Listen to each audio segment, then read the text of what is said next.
Dunia ini adalah sesuatu yang singkat yang kemudian kita akan tinggalkan. Hirsa 'ala dunya, tinggalkan ketamakan terhadap dunia.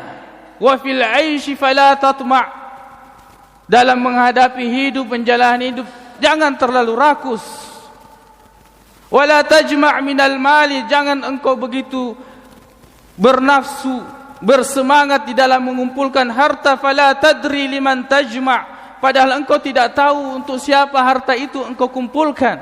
Fa innar rizqa maqsumun wa su'uz zanni la yanfa, sungguhnya rezeki itu telah dibagi oleh Allah Subhanahu wa taala, dan su'uzzan, berprasangka buruk, itu sesuatu yang tidak bermanfaat.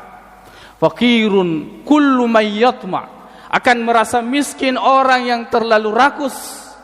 Ghaniyun kullu man yaqna, dan akan merasa kaya orang yang mencukupkan dirinya. Sembah kalian hanya kepada Allah Subhanahu wa taala, dan jangan kalian melakukan kesyirikan.